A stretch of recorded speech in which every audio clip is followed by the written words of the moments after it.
الرجيم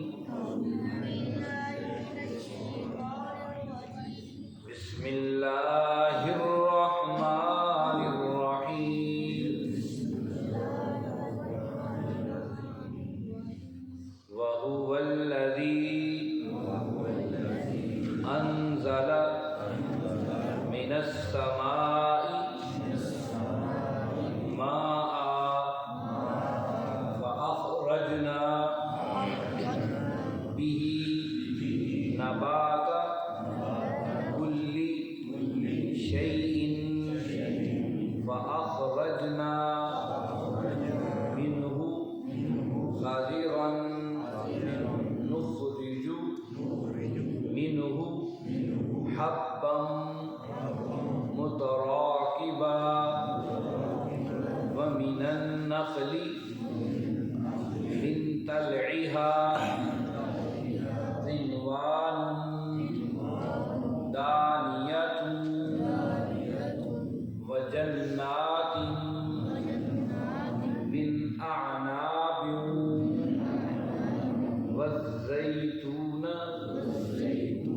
والرمان مشتبها وغير متشابه انظروا إلى ثمره إذا أثمر وينعه إن في ذلكم لآيات لقوم يؤمنون وجعلوا لله شركاء الجن وخلقهم وخرقوا له بنين وبنات بغير علم سبحانه وتعالى عما يصفون صدق اللہ۔ عزیز ساتھیوں، تمام حمد و ثنا، تعریف و توصیف اس رحیم و کریم رب کے لیے، اس کا رحم اور کرم ہر سو وسیع ہے۔ اس کا رحم اور کرم ہے کہ ہم اس کی بارگاہ میں بیٹھے ہیں اپنے نرم گرم بستروں کو چھوڑ کر اس کے کلام کو سننے کے لیے، سمجھنے اور سیکھنے کے لیے۔ اس کے بعد لاکھوں کروڑوں درود و سلام اس نبی مہرباں پر جنہوں نے اللہ رب العزت سے حق کو پا کر ہم تک حق پہنچانے کا حق ادا کر دیا۔ عزیزان محترم، 7واں پارہ ہے، سورۃ الانعام ہے، اور ہم نے سورۃ انعام کی 98 آیات پڑھی۔ گزشتہ آیت بینہ میں آپ اور ہم پڑھ اور سن آئے کہ اللہ رب العزت نے ارشاد فرمایا کہ ہم نے نہ صرف تمہیں پیدا کیا ہے بلکہ تمہاری ضرورتوں کا بھی خیال رکھا ہے، اور ہر لمحہ جس چیز کی تمہیں ضرورت تھی مرلہ بار ہم نے وہ چیزیں تمہیں عطا کی، اور اس عطا کے اندر کوئی فرد اس میں شریک نہیں۔ پھر سب سے بڑی اہم بات، تمہیں ہم نے ایک سے پیدا کیا، آدم سے، اور آج تم دنیا میں پھیلے ہوئے ہو اربوں کی شکل میں۔ پھر فرمایا کہ تمہیں مستقر اور مستودع دونوں چیزیں تھیں۔ مستقل میں نے آپ کو بتایا تھا ٹھکانہ، اور دنیا ہمیں ٹھکانہ کے طور پر دے دی گئی، اور مستودع کہتے ہیں جہاں ودیت کر دی جائے، امانت رکھوا دی جائے، گویا کہ یہ دنیا ٹھکانہ بھی ہے اور اس کی زمین کو امانت کے طور پر ہمیں حوالے بھی کر دیا ہے کہ مر جاؤ چاہے کہیں بھی ہو، اس زمین کے اندر محفوظ تمہیں کر دیا گیا۔ پھر ایک وقت آئے گا اللہ کہے گا زمین کو میری امانت واپس لوٹا دو، اور پھر ایک بچہ، بڑا بوڑھا، مرد عورت، کوئی بھی زمین نہیں چھوڑے گی، ہر چیز نکال کر باہر رکھ دے گی۔ اللہ نے فرمایا یہ ہماری آیات ہیں ان لوگوں کے لیے جو سمجھداری کا کام کر رہے ہیں، سمجھیں، غور و فکر کریں۔ یہ تھی گزشتہ آیت۔ آج کے سبق میں دیکھیے اللہ رب العزت نے اپنی کون سی آیات اور نشانیاں بتائیں۔ یہ ذہن میں رہے آپ لوگوں کے کہ یہ جو معجزہ طلب کر رہے تھے اہل مکہ، ان کے جواب میں اللہ رب العزت یہ بتا رہے ہیں کہ معجزے کی ضرورت کیا ہے، تم دائیں بائیں بکھی ہوئی اس کی نعمتوں کو دیکھ کر اس کو کیوں نہیں پہچان سکتے ہو؟ اب آگے دیکھیے یہاں کیا فرمایا، اعوذ باللہ من الشیطان الرجیم، وَهُوَ الَّذِي، اور وہی ہے جس نے انزل اتارا، من السماء آسمان سے، ماء پانی، فاخرجنا، بس پھر ہم نے نکالا، بھی نباتن، ہر قسم کا سبزہ، کل شیء، ہر قسم کا، فاخرجنا، پھر ہم نے نکالا، منہ اس میں سے، خضرن، سرسبز کھیتیاں، نخرج بھی حبن، اور ہم نکالتے ہیں اس میں سے دانے کو، متراکبن، ایک دوسرے پر چڑھے ہوئے، ومن النخل، اور کھجوروں کی طرف، من طلعها، جو گور کی شکل میں ہیں، قنوان، پھر گچھوں کی شکل میں ہیں، دانیتاً، جھکے ہوئے، وجنات، اور باغات ہیں، من اعناب، انگوروں کے، والزیتون، اور زیتون کے، والرمان، اور انار کے، متشابہاً، یہ متشابہ ہیں، ملتے جلتے ہیں، وغیر متشابہات، اور ان میں سے بعض ملتے جلتے نہیں ہیں، انظروا، دیکھو، الی ثمرہ، پھل کی طرف، اذا اثمر، جب وہ پھلدار ہو جاتا ہے، وینعہ، اور وہ پک جاتا ہے، ان فی ذالکم، اس میں تمہارے لیے، لآیات، نشانیاں ہیں، لقوم یؤمنون، ان کے لیے جو ایمان لے کر آنا چاہتے ہیں۔ آئیے اس آیت میں اللہ رب العزت نے بڑی اہم باتیں بتائیں۔ پچھلی آیت میں انسان کو توجہ دلائی تھی وہ اپنے اندر غور کرے، اس آیت میں اللہ رب العزت نے بعض باتیں وضاحت سے بتائیں۔ مشرکین کا یہ عقیدہ تھا، ایک آسمانوں کا رب ہے اور ایک زمین کا رب ہے۔ ہمیشہ سے یہ عجیب و غریب اپنے خدا کے بارے میں انسانوں کے تصورات مختلف جگہ پر مختلف پھیلے ہوئے۔ ابھی آپ نے خبروں میں ایک اور فرقے کا نام سن لیا ہوگا، یزیدی فرقے کے حوالے سے خبریں آ رہی ہیں، یہ شام کے حوالے سے اور دیگر اس مشرق وسطیٰ کے حوالے سے۔ عراق میں فرقہ ہے جسے یزیدی فرقہ کہا جاتا ہے، وہ مسلمان نہیں ہیں، اور اس کے حوالے سے بعض خبریں آئی بھی تھیں آج سے کئی سال پہلے کہ ان کی عورتوں کو داعش والوں نے اٹھا لیا تھا، یہ کر دیا تھا، لونڈیاں بنا لیا تھا۔ پھر اس کے بعد اب امریکہ اس کی بڑی سرپرستی کر رہا ہے اور فرقے کے حوالے سے بڑی کوششیں کر رہا ہے۔ یہ فرقہ بڑا عجیب و غریب ہے۔ یہ ضمناً بات ذہن میں آ گئی تو میں نے کہا آپ کو ذکر کر دوں کیسے تصورات دنیا کے اندر پائے جاتے ہیں۔ کہتے ہیں جو یزیدی فرقہ ہے یہ بہت پرانا ہے، اور اس کے اندر، فرقے کے اندر یہ معاملہ ہے کہ انہوں نے اس فرقے میں اپنے مسلمانوں کچھ رسومات رکھی ہیں، کچھ عیسائیوں کی، کچھ یہودیوں کی، کچھ دیگر مذاہب کے رسومات ملا کر ایک مرحولہ انہوں نے بنایا۔ ان کے عقیدے کے مطابق یہ ہے کہ دو خدا ہیں، ایک خدا جو ہے وہ خیر کا ہے اور ایک شر کا ہے۔ وہ کہتے ہیں خیر کا خدا ہمیشہ حاوی ہو جاتا ہے، اور شر کا خدا حاوی ہونے کے باوجود آخر میں مظلوم ہو جاتا ہے۔ اور دنیا میں ایسا ہی ہے، طاقت کے جتنے جتنے بڑے مینارے تھے آخر وہ غرقاب ہوئے، ناکام ہوئے، اور آخر میں وہی کامیاب ہوئے جو اہل ایمان تھے۔ ان کا عجیب و غریب عقیدہ یہ ہے، وہ یہ کہتے ہیں کہ جو چونکہ شر آخر میں آ کے مغلوب ہو جاتا ہے تو یہ مظلوم ہے۔ خدا خیر کا تو ہے، اس میں کوئی شک نہیں، لیکن جو شر کا خدا ہے یہ چونکہ مظلوم ہے، اس لیے اس کا ساتھ دینا چاہیے، نہ صرف اس خیر کی رب۔ ان کے ہاں بڑا عقیدہ ہے کہ ہر دور میں یہ کہتے ہیں کہ فرعون کے مقابلے میں موسیٰ تھے، تو ہم فرعون کی جو ہے عظمت کے قائل ہیں، اگرچہ موسیٰ صاحب کو مانتے ہیں لیکن ان کی حمایت فرعون کے ساتھ۔ اسی طریقے سے جو یزید کا اور حسین کا معاملہ ہے تو اس کو بھی اپنے ارادے کے اندر اور اپنے فرقے میں رکھتے ہیں کہ یزید چونکہ مظلوم تھا کہ آخر میں اس کا تخت و تاج سب کچھ چھین گیا، اور حسین اس کے لیے آئے تھے، تو حسین کے ساتھ اللہ تھا اور یزید کے ساتھ شیطان تھا، شیطان ہمیشہ مظلوم ہے، اس کی پوجا پاٹ کرنی چاہیے۔ عجیب و غریب نظریات کے حامل فرقے اور مذاہب دنیا میں پائے جاتے ہیں، کبھی موقع ملا تو تفصیلات بتاؤں گا۔ تو اسی طریقے سے جہاں یہ قرآن اتر رہا تھا، عرب کے لوگ بھی بہت سے خداؤں کے قائل تھے۔ ان میں سے بڑا ایک تصور یہ تھا کہ ایک آسمان کا خدا، ایک زمین کا خدا۔ تو وہ کہتے تھے آسمان کا خدا کی اپنی مرضی، زمین کے خدا کی اپنی مرضی۔ یہاں اللہ رب العزت نے اس شرک کے اس تصور کو توڑا، فرمایا وَهُوَ الَّذِي أَنزَلَ مِنَ السَّمَاءِ مَاءً، وہی ہے جس نے انزل من السماء، اتارا آسمان سے، ماءً پانی کو، کہ آسمان سے اتارنے والا پانی وہ کون ہے؟ فَأَخْرَجْنَا بِهِ نَبَاتَ كُلِّ شَيْءٍ، تو پھر ہم نے نکالے اس میں سے ہر قسم کی جو ہے وہ سبزے اور پھل اور پودے وہ ہم نے نکالے۔ گویا کہ آسمان کا رب بھی میں ہوں اور زمین کا رب بھی میں، یہاں کوئی تقسیم نہیں۔ یہاں پر لفظ سما استعمال ہوا ہے، عموماً سما جب بھی آتا ہے ہم اسے آسمان کا تصور دیتے ہیں. سما کا مطلب آسمان ہے، لیکن سما عربی زبان کا لفظ ہے. یاد رکھیے عربی زبان میں ہر بلند چیز کو اور سایہ دار جو سایہ کیے ہوئے ہو اسے سما کہا جاتا ہے، اور اونچی جگہ. اس کا ایک معنی تو یہ ہے کہ وہ الذی انزل من السماء ماء، کہ اس نے آسمان سے پانی کو اتارا. اور ایک اس کا معنی یہ بھی مفسرین نے کیا ہے کہ اوپر سے پانی کو اتارا. اب اوپر سے پانی کو اتارا تو یہ بھی ہمیں سمجھ میں آتی ہے کہ پہاڑ اونچی جگہ ہیں، وہاں سے پانی اتر کے آتا ہے، وہ ندی نالوں دریاؤں کی شکل کے اندر موجود ہے. پانی برستا ہے. تو ہمارے ہاں تو جو سیلاب آتے ہیں تو بڑی دلیل ہے اس حوالے سے کہ وہاں پر برف جم جاتی ہے پہاڑوں پر، پھر جب گرمی آتی ہے برف پگھلتی ہے تو پھر وہیں سے پانی ہمارے دریاؤں کے اندر اور نہروں میں پہنچتا ہے، جس سے ہمارے یہاں سیلاب کے خطرات بڑھ جاتے ہیں. تو یہ آپ کو بتایا کہ سما کا معنی صرف آسمان ہی نہیں ہے، اس سے مراد بلندی بھی کہا جاتا ہے. وَهُوَ الَّذِي أَنزَلَ مِنَ السَّمَاءِ مَاءً، چاہے وہ پہاڑوں سے اترتا ہو یا آسمان سے بادلوں کی شکل میں ہو.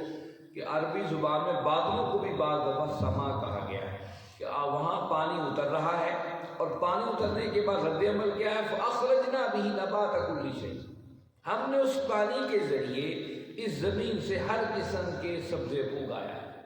تصور دیکھیے، یہ بارہا ہم دیکھتے ہیں کہ جو ہی جون جولائی آتی ہے دھوپ کی تپش اور سارا پورا ہماری زمین جو ہے بالکل خشکی کا منظر پیش کر رہی ہوتی ہے، اور ہم کہہ رہے ہوتے ہیں کہ اللہ بارش برساتے بارش برساتے. جو ہی بارش کی چند بوندیں پڑتی ہیں وہ خشک زمین لہلہا اٹھتی ہے، وہ کھیتیاں بھی لہلہا اٹھتی جہاں آپ نے بیج بوئے تھے، اور وہ سب زمینیں بھی لہلہا اٹھتی جہاں آپ نے بیج نہیں بوئے تھے، وہ بھی سبزے سے اگ جاتی ہیں. وہ ایک اللہ رب العزت نے فرمایا کہ آسمان اور زمین کا تعلق دامن اور چولی اور دامن کا ساتھ ہے.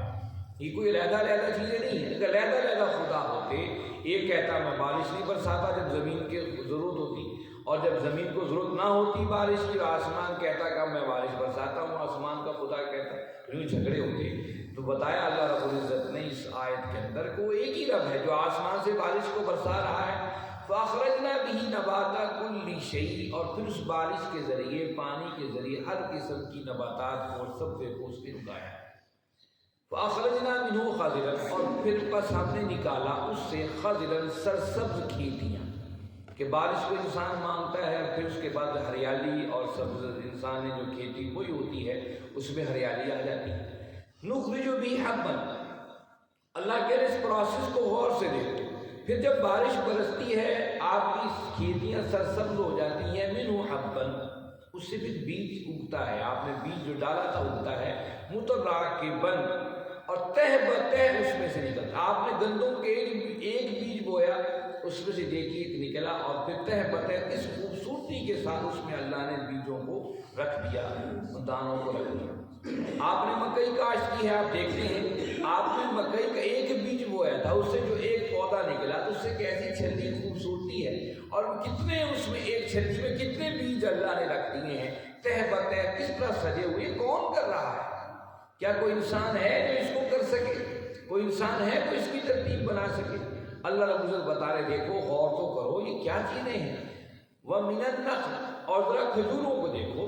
مِن طَلْعِهَا، اس کے بور کو دیکھو، کھجور میں سے بور نکلتا ہے. قِنْوَانٌ، اور پھر اس سے خوشے بنتے ہیں. دانیتن، اور پھر خوشے پک کے جھک جاتے ہیں، بظاہر نظر آ رہے ہوتے جھکے ہوئے. یہ کیا ہے؟ کون کر رہا ہے؟ اب کھجور کا درخت وہاں پر عام تھا، اس لیے اللہ رب العزت نے فوراً پہلے کھجور کی مثال لے کر آئے تاکہ لوگ کھجور پہ غور کریں. یہ کھجور کیا ہے؟ ایک بیج بویا تھا، ایک خشک اس نے گٹھلی بوئی تھی کسی انسان نے، اور وہاں سے ایک تناول درخت نکل آیا. پھر ایک خاص وقت آیا تو اس پہ بور لگ گیا، اور بور سے پھر کہ ہلکا سا بور تھا وہ بندہ بھی مسل سکتا تھا، اس سے پھر کس طریقے سے اللہ رب العزت نے خوشے نکالے، اور خوشے بھی ایسے جو پکتے گئے تو جھکتے چلے گئے. آپ کبھی کھجوروں کے بعد میں کبھی جا کر دیکھیے کہ بڑے خوبصورت منظر نظر آ رہا ہوتا ہے جھکے ہوئے. کہ یہ کون کر رہا ہے؟ مسلسل ایک پروسیس چلتا چلا جا رہا ہے، کوئی تو ہے. آپ دنیا کے کوئی کام جو کرتے ہو بغیر کرنے والے کے نہیں کر سکتے بغیر. اور یہ کیسے اتنا بڑا نظام چل رہا ہے. اور کھجور کی بڑی ہی اہمیت ہے. کھجور کی اہمیت کا اندازہ اس بات سے لگا لیجیے کہ یہ صرف مشرق وسطیٰ کا پھل تھا، اور آج پوری دنیا کے اندر ہر خطے کے اندر اس کو اگایا جا رہا ہے. امریکہ کے اندر، روم کے اندر اور میکسیکو کے اندر ہر جگہ پر اس کو لگایا گیا ہے، ہر جگہ پر یہ اپنا پھل دے رہا ہے۔ ایک قربان جائیے، نبی کریم صلی اللہ علیہ وسلم اس وقت کھجور، آپ نے مدینہ کی کھجور کے بارے میں بتایا، اور کبھی جب میں اس حدیث پر غور کرتا ہوں تو حیران ہوتا ہوں کہ اللہ رب العزت نے اپنے محبوب صلی اللہ علیہ وسلم کی زبان پر کیا بات جاری فرما دی کہ کھجوروں نے تو دنیا میں عام ہونا ہی ہونا تھا۔ ہو سکتا ہے دنیا کی کھجوریں، پاکستان کی کھجوریں دنیا میں بہترین ہوں، عراق کی کھجوریں بہترین ہوں، فلاں علاقے کی کھجوریں بہترین ہوں، لیکن اللہ کے نبی صلی اللہ علیہ وسلم نے ساتھ فرمایا کہ میرے مدینے کی جو کھجور ہے دنیا کی سب سے بہترین کھجور ہے۔ اور آپ نے فرمایا جو عجوہ کھجور ہے جو صرف مدینے کی سرزمین پر پیدا ہوتی ہے، اگر 7 دانے روز انسان کھا لے تو زہر اور جادو سے محفوظ کر دیا جائے۔ اب کمال دیکھیے، کھجور کھانی ہے، اللہ کے نبی صلی اللہ علیہ وسلم فرما رہے ہیں کہ زہر سے اور یہ جن اور جادو سے یہ محفوظ کر دیتی۔ 7 کھجوریں روز کھانے کے اللہ کے نبی صلی اللہ علیہ وسلم ترغیب بتائے۔ اسی طرح سعد بن ابی وقاص رضی اللہ عنہ ایک دن بارگاہ رسالت میں آئے، آپ مرجھائے ہوئے تھے۔ اللہ کے نبی صلی اللہ علیہ وسلم پوچھے سعد کیا ہو گیا ہے، مرجھائے نظر آتے ہیں؟ انہوں نے بتایا یا رسول اللہ صلی اللہ علیہ وسلم ایک تکلیف ہے۔ جب آپ نے تکلیف کی علامات بتائیں تو اللہ کے نبی صلی اللہ علیہ وسلم فرمایا لگتا ہے تمہیں دل کی تکلیف ہے، آپ میں جاؤ طائف کے اندر فلاں حکیم ہے، ان سے جا کر دوائی لو، اور انہیں بھی چاہیے یہ کہ وہ کھجوریں مدینہ کی لیں اور عجوہ کھجوریں اور اس کو گٹلی سمیت اسے کوٹیں اور پھر وہ تمہیں کھلائیں۔ بعض محدثین نے کہا کہ روایت ضعیف ہے، لیکن اس کے باوجود اس کی تاثیر لوگوں نے دیکھی ہے کہ بعض لوگوں نے دل کی تکلیف عجوہ کھجور سے اور اس طریقے کھانے سے دور ہو جاتی ہے۔ اب دیکھیے اس میں کیا چیزیں اللہ نے رکھی ہیں۔ ابھی کچھ دنوں پہلے، کچھ 1.5 سال پہلے باقاعدہ BBC نے اس پر ایک پورا فیچر جو ہے اس پر ویڈیو بنا کر بتایا کہ کھجور کی اہمیت کیا ہے، اور بتایا کھجور ایک ایسی چیز ہے جو انسان کی ہڈیوں کو مضبوط کرتی ہے، اور جو حاملہ خواتین ہیں اگر کھجور کا استعمال وہ کریں تو وہ جو آپریشن کا جو آج سلسلہ چل نکلا ہے کہ آپریشن کے بغیر کوئی بھی ممکن ہی نہیں ہے ہمارے گھروں کے اندر آپریشن کے بغیر کسی کے بچہ ہو جائے، تو یہ آپریشن سے بچنے کے لیے کھجور بہترین غذا ہے اس حاملہ عورت کی اگر وہ کھائے۔ اسی طریقے سے بتایا کہ پوٹاشیم، کیلشیم اور ہر چیز جو چیز انسان کو ضرورت ہے وہ اس کے اندر کھجور کے اندر اللہ رکھتی ہے، اور وہ بہترین انسان کے لیے۔ اور اسی طرح کہا کہ دائمی امراض، کینسر کا مرض ہے، دائمی امراض جو ہیں ان کے لیے بہترین حل کھجور ہے۔ اور پھر یہ بھی کہ شوگر کے مریضوں کے لیے بھی یہ تحقیق کی اقوام متحدہ نے اس حوالے سے BBC نے باقاعدہ اس پر فیچر لکھا کہ یہ جو شوگر کے مریض ہیں میٹھا زیادہ نہیں کھا سکتے، اگر وہ کھجور کو لے کر اسے پانی میں بھگو دیں تو وہ میٹھا ایسا ہوتا ہے کہ وہ قابل قبول ہوتا ہے شوگر والوں کے لیے۔ بہرحال کھجور کی اہمیت آج بھی دنیا کے سامنے ہے۔ اس وقت اللہ نے فرمایا کہ دیکھیے یہ کھجور ہے، ذرا غور کرو، من طلعہا، اس کو دیکھو، اس کے اوپر بور کیسے لگتا ہے، ایک خوش سا درخت ہے اور پھر اس میں سے نکل آتا ہے۔ اور کھجور کی درخت کی اہمیت اللہ کے نبی صلی اللہ علیہ وسلم نے صحابہ کو کیسے اس پر یاد کروایا۔ آپ ایک صحابہ بیٹھے ہوئے ہیں، آپ اپنے صحابہ سے پوچھتے ہیں میرے صحابہ ذرا بتائیے تو صحیح وہ کون سا درخت ہے جس کی مثال انسان کی مثال ہے اور وہ جنت کا درخت ہے، وہ کون سا درخت ہے؟ اب صحابہ اس درخت کو ڈھونڈنے لگے، کسی نے کہا بیری کا، کسی نے کہا کچھ، کسی نے کچھ۔ اللہ کے نبی صلی اللہ علیہ وسلم فرماتے نہیں، آپ سوال کا جواب سن رہے ہیں۔ اچھا یہ بھی تعلیم کا بڑا بہترین انداز ہے۔ ہمارے ہاں تو یہ تعلیم کا سلسلہ بالکل ہی ختم ہو گیا، اسکول، کالج، یونیورسٹی ہر طرف سے ہی ختم ہو گیا ہے۔ اللہ کے نبی صلی اللہ علیہ وسلم ایک سوال کرتے تھے، صحابہ اس سوال کے جواب کو ڈھونڈتے تھے۔ یہ ایک سوال کی علم کی جستجو پیدا کرنا اپنے اسٹوڈنٹ اور طلبہ کے لیے بہترین طریقہ ہے۔ پھر جب وہ طلبہ اس کو لے کر آتے تھے جواب کو تو اللہ کے نبی نہیں، یہ نہیں، اب اسٹوڈنٹ کے ذہن میں ہوتا تھا کہ ہم اس کا آخر حل اور نچوڑ کو تلاش کریں۔ پھر اللہ کے نبی ان کو اس کا نچوڑ بتایا کرتے تھے، پھر وہ باتیں صحابہ میں ایسے دل اور دماغ میں ازور ہو جاتی تھی، پھر کبھی نہیں بھولتی تھی۔ یہی وجہ ہے کہ حدیث کا اتنا بڑا ذخیرہ اس امت کے پاس ہے۔ صحابہ نے اسی طریقے سے مثالوں کو، اللہ کے نبی صلی اللہ علیہ وسلم کی باتوں کو سنا، سمجھا، سیکھا اور ہم تک پہنچا۔ آپ صلی اللہ علیہ وسلم بتائیے وہ کون سا درخت ہے جس کی مثال انسانوں کی سی مثال ہے، اور وہ جنت کا درخت ہے۔ اب صحابہ کبھی بیر کا کہیں، کبھی کوئی کوئی کھجور وہ دیکھتے تھے کھجور کا کیا ہے، یہ ٹوٹ موٹ سا درخت ہے، اس کی کیا ویلیو ہوگی، جنت کا درخت ہے وہ بڑا بہترین ہوگا، اور پھلدار درخت دوسرے گنواتے رہے، کھجور نہیں گنوایا۔ تو اللہ جب سب صحابہ خاموش ہو گئے، سمجھ یا رسول اللہ، اللہ اس کا رسول بہتر جانتا ہے، تو اللہ کے نبی صلی اللہ علیہ وسلم وہ کھجور کا درخت ہے۔ وہ کھجور کا درخت کیسے ہے، وہ دیکھیے صحراؤں میں کھڑا ہوتا ہے، طوفانوں کے اندر کھڑا ہوتا ہے، سمندر کہ طوفان تو آپ نے سنے ہی سنے ہیں، لیکن جو ریگستانی طوفان ہے وہ سمندروں کے طوفان سے بھی زیادہ سخت ہے۔ آپ کبھی پڑھیں کتابوں کو دیکھیں کہ ریگستان کے جو بڑے بڑے طوفان ہوتے ہیں، پوری پوری ٹیلے کو اٹھا کر اسی جگہ رکھ دیتے ہیں، تیز ہوائیں، اور انسان راستے بھٹک جاتے ہیں۔ اس لیے صحراؤں میں بھی لوگ جو راتوں کو نکلتے تھے ستاروں کے ذریعے اپنے راستوں کو متعین کیا کرتے ہیں۔ تو فرمایا وہ کھجور کا درخت ہے کہ آندھی اور طوفانوں میں استقامت کے ساتھ کھڑا ہے، جھکتا نہیں ہے۔ جہاں پہ لگا ہے آندھی آئے طوفان آئے ٹیلے دائیں سے بائیں ہو جائیں، کھجور پوری استقامت سے کھڑا ہے۔ اس لیے کہا کہ مومن کی مثال ہے۔ مومن بھی جس وقت کہہ دیتا ہے کہ میرا رب اللہ ہے، پھر ڈٹ جاتا ہے، پھر آندھی اور طوفان کیسے کیوں نہ ہو، مشکلات کی زندگی کیسی کیوں نہ ہو، تو پھر وہ ڈٹا رہتا ہے۔ اسے فرمایا وہ درخت کی مثال مومن کی مثال ہے، اور پھر فرمایا وہی جنت کے درختوں میں سے ایک درخت ہے۔ تو آپ نے کھجور کی بڑی اہمیت بتائی، اسے فرمایا وہ من النخل، ذرا غور تو کرو ان کھجوروں کے درختوں کو، من طلعھا، ویسے بور نکلتا ہے، قنوان، پھر اس سے خوشے نکلتے ہیں، دانیت، وہ جھکے ہوئے ہیں، وجنات من اعناب، اور ذرا باغات کو دیکھو، من اعناب جو انگوروں کے ہیں۔ جنت کسے کہا جاتا ہے؟ آپ اور ہم تو جنت کا یہی تصور رکھتے ہیں، مرنے کے بعد جو ہمیں جنت ملے گی، جنت تو اسے جنت کہتے ہیں، لیکن جنت عربی زبان کا لفظ ہے۔ جنت کہتے ہیں کس کو ہے؟ جنت کہتے ہیں کہ ایسے درختوں کی سایہ دار جگہ جہاں پر زمین نظر نہ آئے، یعنی کہ ایسے سایہ دار ہو کہ زمین پہ دھوپ آئے ہی نہ، زمین پہ جو ہے وہ صرف سایہ درختوں کا رہے ہر وقت، ایسی جگہ کو جنت کہا جاتا ہے۔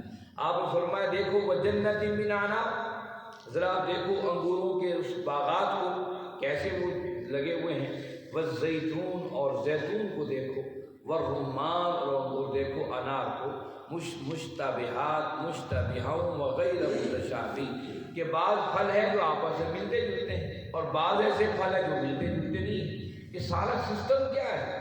اور پھر اسی پر انظروا الی ثمرہ، ذرا تم غور کرو اس پھل پر، اذا اثمر، جب وہ پھل اپنا پھل دیتا ہے۔ کیا زبردست آپ نے سائنس، تجربہ، غور و فکر کی دعوت دی۔ آج یہی چیز یہ امت مسلمہ چھوڑ گئی ہے، اور امت مسلمہ سمجھتی شاید یہ قرآن کافروں کے لیے اترا ہے، انہیں سمجھانے کے لیے، ہم تو پڑھے پڑھائے، ہم تو سمجھے سمجھائے لوگ۔ قرآن کہتا ہے انظروا الی ثمرہ، ذرا پھلوں کو دیکھو، اذا اثمر، جب وہ پھل دیتے ہیں۔ اس پورے پروسیس پہ غور کرو، یہ کون لے کر آ رہا ہے پھل؟ کیا تم لے کر آ رہے ہو؟ پھر فرمایا وینعہ، ذرا غور کرو کہ پھر وہ کس طریقے سے پک جاتا ہے پھل۔ کچے پھل کا اور ذائقہ ہوتا ہے، پکے ہوئے پھل کا اور ذائقہ ہے۔ یہ سارے معاملات کیسے ہیں؟ ان فی ذالکم لآیات، یہ تمہیں وہ آیات ہیں جو تمہارے لیے لقوم یؤمنون، ان کے لیے نشانیاں ہیں جو ایمان لے کر آنا چاہتے ہیں، جو ایمان کے راستے پر گامزن ہونا چاہتے ہیں، ان کے لیے اللہ نے نشانیاں رکھی۔ کیسے اللہ رب العزت نے واضح نشانیاں بتائیں، اور آج کے ہمارے سائنسدانوں کی نشانیاں باتیں نظر ہی نہیں آتی۔ اگر ہڑپا میں سے ٹوٹا ہوا اگر مرتبان بھی مل جائے، اس پر کھینچی لائنوں کو دیکھ کر پوری دنیا کے سائنسدان اور آثار قدیمہ کے لوگ تلاش میں لگ جاتے ہیں کہ یہ مرتبان کس دور میں بنایا گیا ہے، اور یہ لکیریں کیا ظاہر کر رہی ہیں، اور پھر اس کے جواب میں ایک نئی جو ہے قوم کا تصور، اور پھر ان کی سیاست اور رہن سہن اور مذہب کا پورا تصور ان مرتبان کی لکیروں سے انسان کھڑا کر کے دنیا کے سامنے رکھ دیتا ہے۔ کیا ہمارے ہاں ایسا نہیں؟ یہ موجی ڈاڑو اور یہ ٹیکسلا، یہاں سے نکلی ہوئی چیزیں، اس پر بڑی بڑی تحقیقوں کے مینار اور پوری پوری کتابوں کے ذخائر، لیکن یہ آنکھوں سامنے جو چیزیں نظر آتی ہیں یہ ہمیں نظر نہیں آتی۔ ہم یہ چیزیں تو دیکھتے ہیں، پر اس چیزوں کے پیچھے وہ حکیم جس نے چیزیں بنائی ہیں اور مسلسل ایک پروسیس کے ساتھ ہمارے سامنے رکھ دی ہے، اس حکیم کو جاننے کی کوشش ہی نہیں کرتے۔ اس لیے فرمایا ان فی ذالکم لآیات، یہ تمہارے لیے وہ نشانیاں ہیں لقوم یؤمنون، تاکہ وہ لوگ جو ایمان لے کر آنا چاہتے ہیں، مومن ہونا چاہتے ہیں، ان کے لیے راستے کھلیں، وہ ایمان لے آئیں، اور جو مومن ہیں وہ اس پر یقین کر لیں۔ وَجَعَلُوا لِلَّهِ شُرَكَاءَ الْجِنِّ، اور لوگوں نے بنا لیے ہیں اللہ کے شریک جنات کو، وَخَلَقَهُمْ، اور انہیں بنا لیے ہیں وَخَرَقُوا لَهُ بَنِينَ، اس کے لیے گھڑ لیے ہیں رب کے لیے بیٹے، وَبَنَاتٍ، بیٹیاں، بغیر علم، بغیر ان کے، سبحانہ وہ پاک ہے، وتعالی اور بلند ہے، عما یصفون جو یہ عجیب و غریب تصورات بنائے بیٹھے ہیں۔ اب وہاں پر عرب کی سرزمین کے اوپر لوگ جنوں کو مانتے تھے اور جنوں کی عبادت بھی کرتے تھے۔ جب کسی جنگل میں جاتے تو سب سے پہلے اونچی آواز سے کہتے اوئے جنوں، ہم تمہاری پناہ لیتے ہیں، ہمیں کچھ نہ کہنا، ہم تمہاری پوجا پاٹ کرتے، پھر اس کے لیے کچھ نہ کچھ نظر کرتے تھے اور سمجھتے تھے اب ہم جنوں سے محفوظ ہو گئے۔ وہ جن کو خدائی دعوے دار سمجھتے تھے، خدا کا ہم نواز سمجھتے تھے۔ اللہ سبحانہ وَجَعَلُوا لِلَّهِ شُرَكَاءَ، یہ ساری چیزیں جو دنیا دیکھ رہے ہو یہ کس نے بنائی ہیں؟ جنوں کو بھی اللہ نے بنایا ہے، جس کو اللہ نے بنایا تم اس کو شریک بنائے بیٹھے۔ گویا کہ جو خود پیدا ہوا ہے، خود پیدا ہونے کا محتاج ہے، خود سے پیدا بھی نہیں ہو سکا ہے، جو محتاج ہے پیدا ہونے کا، پیدا ہونے کے بعد ہم اسے سارے اپنے جو ہے سب کچھ سمجھ بیٹھے کہ یہ اب ہمارے سارے معاملوں کو حل کرے گا۔ یہ بڑا عجیب تصور ہے۔ جو خود محتاج ہے وہ کسی کی محتاجیاں کیسے دور کر سکتا ہے؟ یہی چیز اللہ رب العزت نے بتائی، وَجَعَلُوا لِلَّهِ شُرَكَاءَ الْجِنَّ، اور انہوں نے بنا لیے ہیں اللہ کے ساتھ شریک جنات کو، وَخَلَقَهُمْ وَخَرَقُوا لَهُ بَنِينَ وَبَنَاتٍ، اور انہیں بنا لیے ہیں، گھڑ لیے ہیں اللہ کے بیٹے اور بیٹیاں۔ وہ فرشتوں کو اللہ کی بیٹیاں کہتے ہیں، وہ کہتے ہیں فرشتے اللہ کی بیٹیاں ہیں۔ تو عموماً یہ رواج تھا کہ بیٹیوں کی باتوں کو ٹالا نہیں جاتا تھا، بیٹیوں کی باتوں کو کہتے ہیں کیونکہ فرشتے اللہ کی بیٹیاں ہیں، اللہ بے بس ہے اپنی بیٹیوں کے آگے، تو جو بیٹیاں کہتی ہیں وہ رب وہی کرتا ہے۔ اس کو کہتے تھے کہ بس فرشتوں کے نام کی پوجا پاٹ کرو، ان کے نام کے چڑھاوے چڑھاؤ اور بس انہی کی جو ہے وہ پیچھے پیروی کرو۔ یہ ہمیشہ سے عجیب و غریب مشرکین کے عجیب و غریب تصور رہے ہیں۔ بغیر علم، بغیر کسی علم کے ان لوگوں نے اللہ کی بیٹیاں اور بیٹے بنا لیے۔ سبحانہ وہ پاک ہے، وہ تمام ان شرکی تصورات سے وہ پاک ہے، وتعالی اور وہ بلند ہے، اس کی بلندیاں تمہارے شرک و تصورات جو کچھ تم چاہتے ہو وہ ان تمام گندگیوں سے پاک ہے، اس کی بلندی بہت بلند ہے ان تمام چیزوں سے، عما یصفون جو تم تصور کیے رکھے ہو، دماغوں میں لیے بیٹھے ہو، جو تصور ہے اس سے سب سے اللہ پاک ہے۔ تو میرے بھائیو، اللہ رب العزت نے کتنی زبردست آپ کی نشانیاں بتائیں، ان نشانیوں سے اللہ کو پہچان۔ اس کے معجزات کی ضرورت نہیں ہے، اس کے معجزے کائنات میں بکھرے ہوئے ہیں۔ لیکن میں ایک بلوچ کا انٹرویو سن رہا تھا، وہ کہہ رہا تھا کہ کھجور کے حوالے سے مچ اور بچ، ہمارے بلوچوں کی دو چیزیں ہیں، بلوچستان کا بلوچ کہتے ہیں مچ اور بچ، کہ مچ کہتے ہیں کھجوروں کے جھنڈ کو اور بچ کہتے ہیں بیٹے کو۔ اس نے کہا بلوچ کے پاس اگر بیٹے ہوں تو خوشحال ہے، اگر کھجوریں ہوں تو خوشحال ہے، ان دونوں میں سے کچھ بھی نہ ہو تو وہ بدحال بلوچ ہے۔ تو میں حیران ہو رہا تھا کہ آج بھی ان چیزوں کی اہمیتیں اللہ کھلی آنکھوں سے دنیا میں دکھا رہے ہیں، لیکن ہم ہی لوگ ہیں جو اس سے دور بیٹھے ہوئے۔ ان تمام نشانی کے بعد خود بخود انسان کا دل اپنے رب کی عظمتوں اور رفتوں کی طرف جھک جاتا ہے۔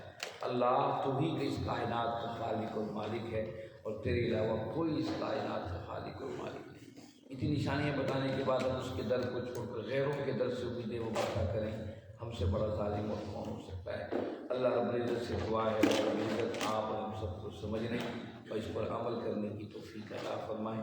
وآخر دعوانا الحمدللہ رب العالمین، والصلاة والسلام علی سیدنا